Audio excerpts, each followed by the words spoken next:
For generations, we have been taught that we had to believe the story of the Exodus on faith alone. We were told that Mount Sinai, where Moses received the Ten Commandments, was located in Egypt, but there was no real evidence to make it believable. No pictures of left-behind artifacts, practically nothing to validate one of the most important stories of the Bible. The Bible says over 70 times that the Israelites went out of Egypt to Midian, which would be mostly or entirely modern-day Saudi Arabia. Is it true that there is very little evidence that the Exodus story happened, or have we actually just been looking in the wrong spot? While the theory of Moses and the Israelites being in Saudi Arabia is a relatively new theory to those of us in the outside world, it isn't new to the locals living there. We were frequently approached by Saudis eager to talk to Americans for the first time face to face. And one of the first things they would say with excitement was, "Did you know Moses was here? Let me show you where he and his people were."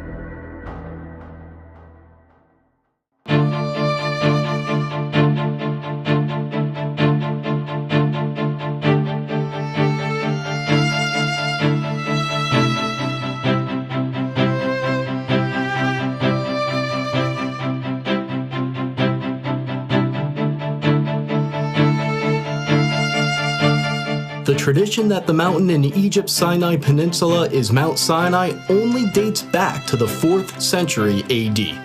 New research based on Jewish, Christian, and Islamic sources indicate that there is a tradition that is 600 years older, and according to that tradition, Mount Sinai is in northwest Saudi Arabia. This other tradition points to Jabal Makla, a peak on the mountain range known as Jebel al-Lawz, as the true Mountain of Moses. Several historical sources, including Josephus, recorded that Mount Sinai is the highest mountain near a city that is today called Al-Bad. Locals refer to Jabal Makla as Jebel Musa, the Mountain of Moses. So you call this one Jebel Musa? Jebel Musa. One of the distinguishing features of this mountain is the blackened top that you can see right behind me. The Bible says that God descended upon Mount Sinai as a fire. The blackened peaks stick out from the surrounding areas, and the rocks are only black from the outside. Researchers disagree as to whether the blackened rocks are actual evidence of God descending upon the mountain as a fire like the Bible says, or whether it's natural volcanic rock. A small handful of Americans tried to sneak into this area in the late 1970s and the 1980s. They were arrested, and their photos and videos were confiscated by the Saudi police. Their evidence was lost. However, images and videos slowly began leaking out to the outside world. According to those who snuck in and were arrested, these sites were being kept secret by the Saudi regime, a theocracy that hid them from the world using fences and police and the threat of force. As I tried to understand why the Saudis were hiding this important site, I began reaching out to sources in the Islamic world. For 15 years, I've been in the fields of intelligence, counterterrorism, and international relations, and one of my best contacts had a story to tell. He used to belong to a jihadist group, and he even had meetings with Pakistani intelligence and close associates of Osama bin Laden. And now, he's speaking out for the first time. When I was in the jihad world, we all knew that the Mount Sinai was in Saudi Arabia. The people on the outside, even most Muslims, had no idea that it was there, because we fighters didn't want anyone to know about it. We all knew that the Saudi government hid it and protected it with security, and we all agreed with it. We believe that if a site, even a holy site, is visited by people and used for idolatry, it should be destroyed. But our hiding it, according to the Islamic law, is what saved it, so you can see it today and appreciate it.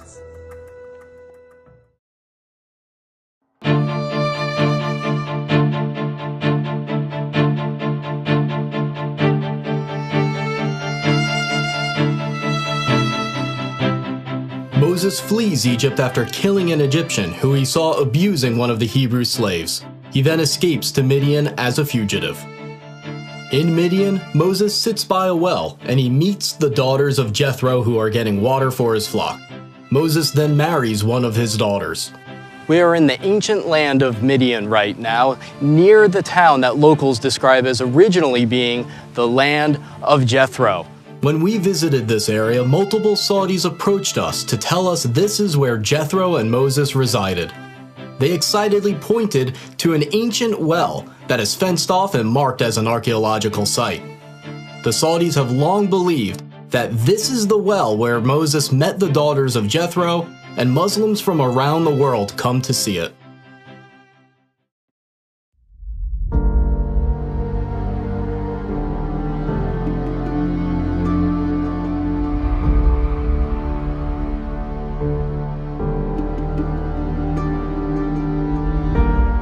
The book of Exodus says that the Red Sea crossing happened at a spot named Yam Suf, but experts have long disagreed about where it was. There are two proposed Red Sea crossing sites from Egypt into Saudi Arabia. The first candidate is at the Straits of Tiran, at the bottom of Egypt's Sinai Peninsula. The second candidate is at Egypt's Nuweiba Beach. Dr. Glenn Fritz, who has a PhD in environmental geography, conducted a massive study of the land and all the historical references about where the crossing happened. He found only one exact match: Egypt's Nuweiba Beach. Nuweiba Beach is almost 5 miles long and 3 miles wide, providing enough room for the Israelite population to fit. Here, they'd be trapped with the mountains on both sides, the Red Sea in front of them, and Pharaoh's army right behind them. Amazingly, there is a path under the water from Egypt into Saudi Arabia. The path is not too steep. The Israelites could have easily walked across if the waters were parted. Underwater research by Dr. Leonard Moeller showed strange shapes in the coral, leading some to believe that the remains of Pharaoh's army are there. According to this theory, the coral wrapped around the debris from Pharaoh's army and retained the shape of the objects after they dissolved. When they brought a metal detector down to the coral anomalies, the readings were consistent with circular patterns of metal resembling the parts of chariots. We had planned to dive near the possible Red Sea crossing point because it's a public diving site with stores where you can go and rent diving equipment. But we weren't allowed to. The Saudi police showed up, and they stayed with us until we left.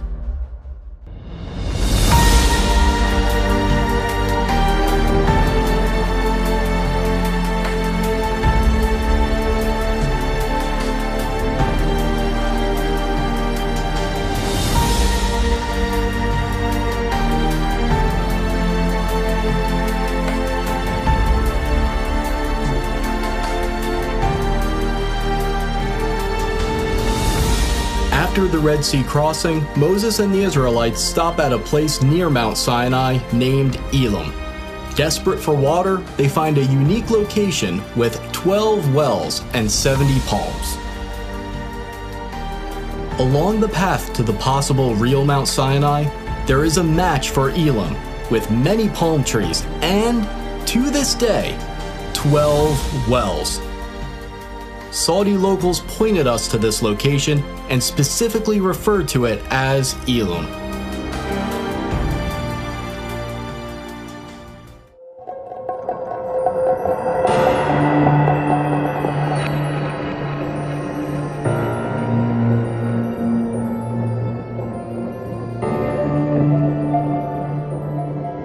Another major event by Mount Sinai is the incident with the golden calf.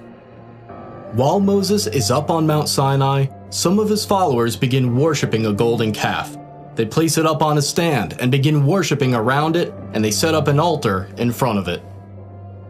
When Moses comes down from Mount Sinai, he destroys the golden calf and sprinkles its remains into the river that comes down from the mountain. Here, in front of the mountain, we have the remains of what may have been that golden calf worship site. Now behind me, in this fenced-in archaeological site that the Saudis are protecting, you see both a stand with many petroglyphs of cows and people worshiping cows, as well as a structure that is slightly lifted that may be the altar in front of the golden calf stand. There's a sign in Arabic and English warning intruders against going into the area. The local tradition that this is where the golden calf was is so strong that if you approach it, you'll be suspected of searching for gold. According to the Bible, the worshippers of the golden calf say, "These are your gods, O Israel." This verse indicates that there are multiple depictions of bulls as the Israelites are worshiping the golden calf. On the top of the stand where the golden calf would have been placed, there is a circular indent where the rock has been worn down.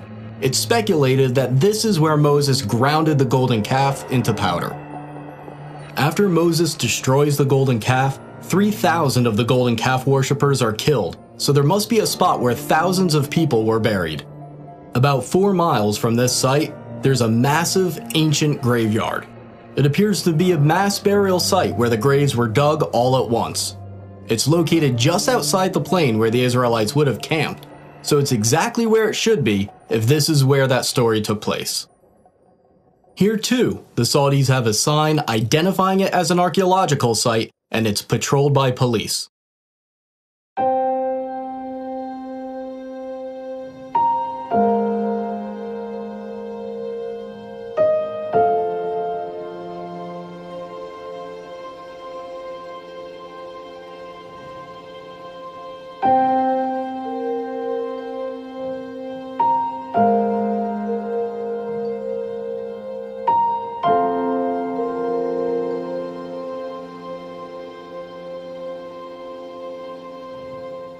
The book of Exodus says that Moses built an altar of uncut stone at the foot of Mount Sinai and also set up 12 pillars to symbolize the 12 tribes of Israel. Right here at the foot of the mountain, we see this structure that resembles an ancient altar. And what we are standing in right now is probably the animal chutes that would lead them to sacrifice at the foot of the mountain. The animal chutes lead to this area of the structure, which may have been the slaughter platform for animal sacrifices. The Saudis, of course, say that this has nothing to do with Moses, but they admit that they found animal waste and bones underneath this area when they dug. People who have been to this site decades ago say that this site used to be much cleaner, and you could more clearly see the remains of about 12 pillars, as well as a stone platform that they would stand on. Near the altar and the 12 pillars, Moses reads to the Israelites the Book of the Covenant, and they agree to it. This means that Moses probably had a spot right above the altar that served as a stage in order to address the people. Right above this area with the altar and the pillars, there is an area that could have been a perfect spot for Moses to be seen and heard when the covenant is made. A Saudi local actually pointed to this part of the mountain and showed us how Moses' voice would have echoed like he was speaking in a natural amphitheater. The Bible says that a brook flowed down from Mount Sinai, providing water for the Israelites. The brook must have come down near the altar at the foot of the mountain for the sacrifices to take place, and the brook must have come near the golden calf because Moses threw its remains into the river. It's very easy to see where there was once a stream coming down from this mountain, where there's evidence of burnt sacrifices. It then ends up near the possible golden calf worship site. There's even evidence of wells around the area where a pool of water would have formed, proving that a large population once lived there. According to the Bible, the prophet Elijah travels to Mount Sinai, and once he gets there, he goes into a cave, and that's where he talks to God. The real Mount Sinai must therefore have a cave that is accessible, safe, and suitable for sleeping. This cave above the altar is about 15 feet high, 20 feet long, and 20 feet deep. If this is the real Mount Sinai, then this is almost certainly the Cave of Elijah.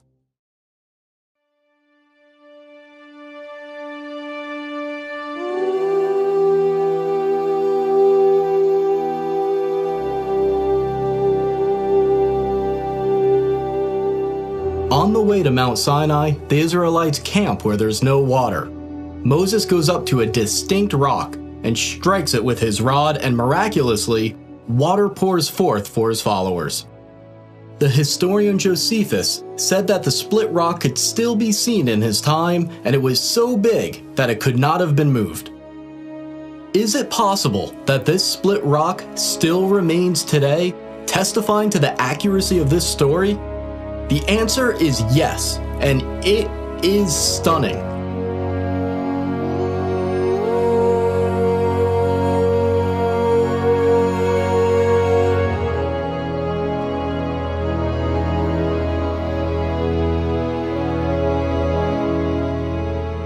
This split rock was first discovered by Jim and Penny Caldwell, an American couple that was working in Saudi Arabia in the early 1990s. The local Bedouins have long had two names for this area, the Water of Moses and the Split Rock of Moses. This split rock is on top of a 100-foot hill and is somewhere between 40 and 60 feet high. And what's really amazing about this specific location in the valley along the possible route to Mount Sinai is that the rocks underneath the split rock are smooth, as if tons and tons of water poured forth, forming a miniature lake at the bottom for the Israelites to drink from. If you have a relationship with a local, they'll tell you that this area is related to Moses, but the Bedouins that live here will try to keep you out. We saw this firsthand as we were chased out of the area. Okay, so we are flooring it. We're gonna see if this guy follows us. We heard 2 gunshots. This guy's like, doesn't really want to party.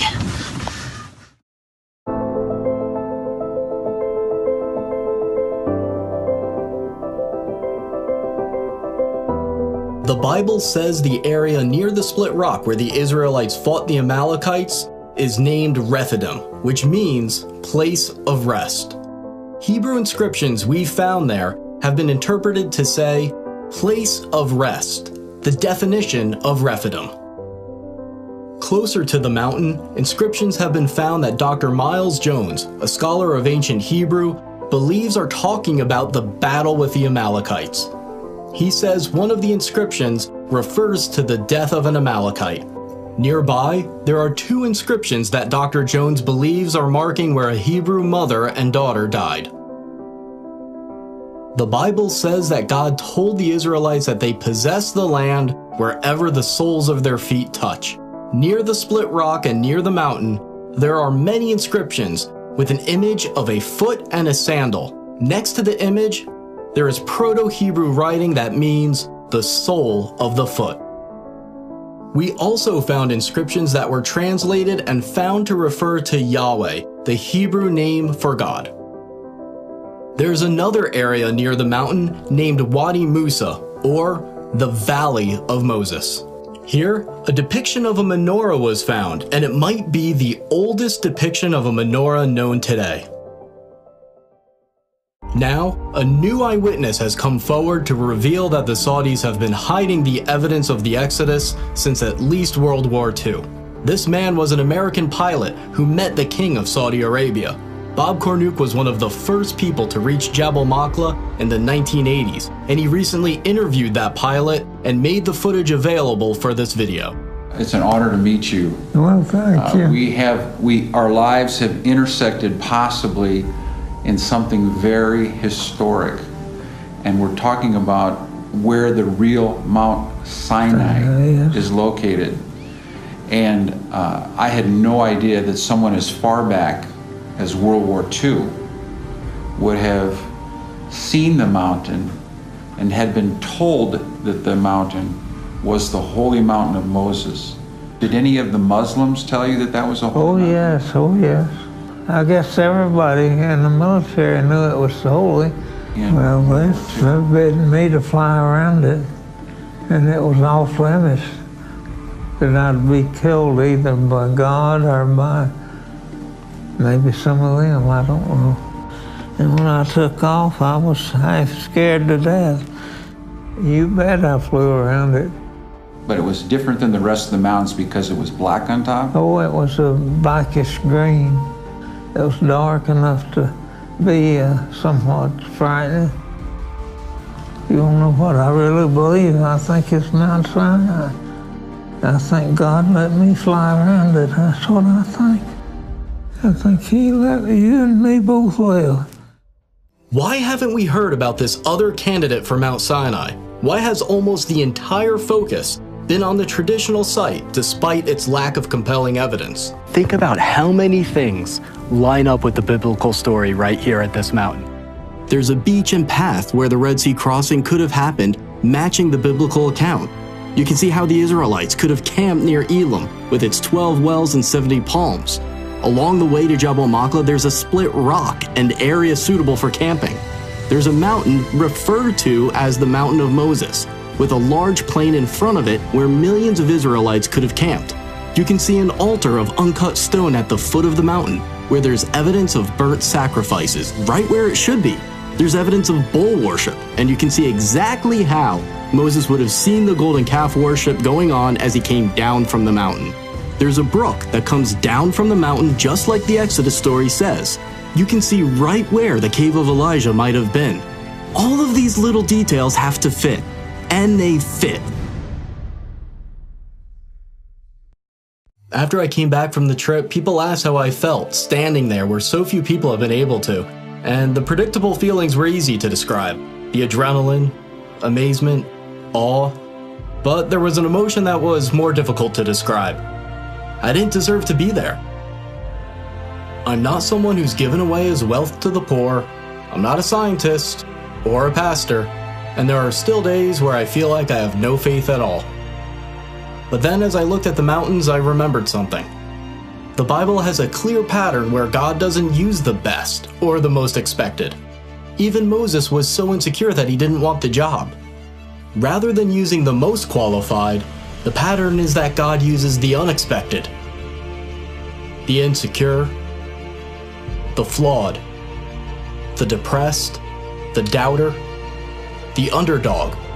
Every single person can make a difference, especially those that think they can't.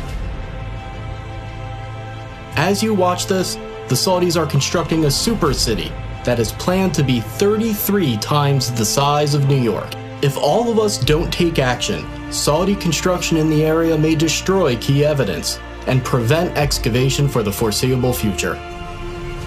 To try to stop these sites from being threatened, we have set up a website and a nonprofit organization to support further research and to convince the Saudis to preserve the sites so they can be saved and investigated. We're entering a period that we have never been in before, one where this footage and other evidence of the Exodus and the Bible overall are only a click away for anyone on Earth with an internet connection. And as these sites are revealed, it will change the Middle East forever and impact the billions of people who follow Judaism, Christianity, Islam, and those with no faith at all. The world is about to change.